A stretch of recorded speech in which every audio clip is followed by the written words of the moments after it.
de la semaine à J'ai mal quoi faire. Alors, on parle d'un sujet plus spécialisé en physio cette semaine. Julie va nous parler de quelqu'un qu'elle a vu, peut-être nous parler un petit peu du type de personne que ce cas-là était.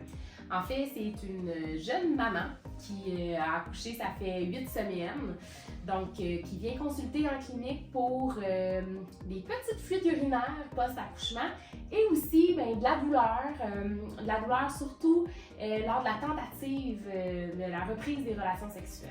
OK. Puis la douleur, elle se trouve, c'est pourquoi? Qu'est-ce qui se passe? La douleur est là pour quelle raison exactement? En fait, souvent la douleur peut être expliquée par post-accouchement. On peut avoir eu des déchirures, puis dans le fond des pointures. Donc, ça crée une cicatrisation des tissus.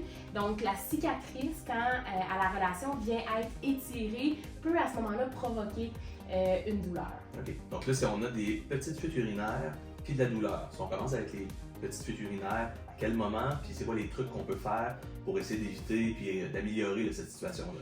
La cliente a des petites fuites urinaires qui vont arriver plus souvent à la toux. Donc, à ce moment-là, c'est sûr que pour régler les douleurs, les fuites urinaires à la toux, ça va être important de travailler à faire des exercices de renforcement du muscle du plancher pelvien et aussi d'être capable d'utiliser son plancher pelvien juste avant de tousser pour s'assurer, dans le fond, de venir bloquer la fuite. OK. Puis là, si on parle de douleur, là, par exemple, au niveau cicatriciel, qu'est-ce qu'on peut faire pour améliorer cette situation-là? Bien, dans le fond, en physiothérapie, moi, ce que je fais avec elle, c'est qu'on travaille beaucoup à assouplir la cicatrice, donc à venir la travailler, la masser, et je montre également à la cliente comment elle peut faire pour travailler sa cicatrice elle-même à la maison. Et c'est des gens qui finissent par s'améliorer et récupérer. Très bien. En moyenne, là, rapidement après quelques séances, il y a vraiment déjà des bonnes améliorations. Alors, si la douleur ou des fuites urinaires, c'est pas nécessairement douloureux, mais c'est quand même Incommodant. C'est incommodant. C'est une problématique dans la vie de tous les jours. Incommode, c'est important de consulter son professionnel de la physio, son physio, sa physio, dans ce cas-ci avec une expertise en réadaptation périnéale et pelvienne.